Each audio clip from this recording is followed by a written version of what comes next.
பொதுவாக உத்திரட்டாதி நட்சத்திரத்தில் பிறந்த உங்களுக்கு 6வது நட்சத்திரமான ரோகிணி சாதகமான நட்சத்திரம்.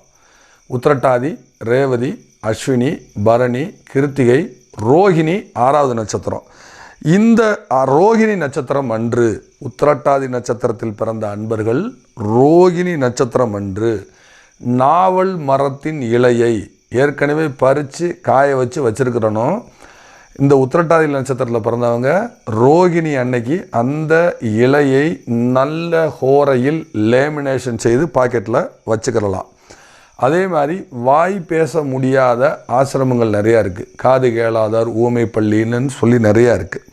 அதாவது வாய் பேச முடியாதவங்களுக்காக அவங்களுக்கு உணவு தானம் செய்தல், அவங்களும் ஒரு மாற்றுத்திறனாளியே. ஸோ அவங்களுக்கு உணவு தானம் செய்தல் மிக மிக சிறப்பு.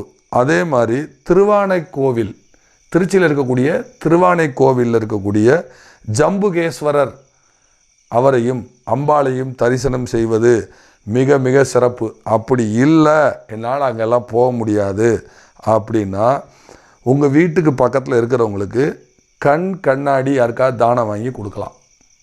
யாருக்காவது கண்ணாடி வயசானவங்க பக்கத்தில் இருக்காங்க, அவங்களுக்கு என்ன மாதிரியான பார்வைக்கான கண்ணாடி வாங்கி கொடுக்கறது, தானம் கொடுக்கறது சிறப்பு. இதை செஞ்சு நீங்கள் முயற்சி செய்து பாருங்கள். உங்கள் லைஃப்பில் மிகப்பெரிய மாற்றம் வரும். எது தடையாக இருக்கோ அந்த தடையை வெற்றி கொள்ள இந்த உத்திரட்டாதியில் பிறந்த அன்பர்கள்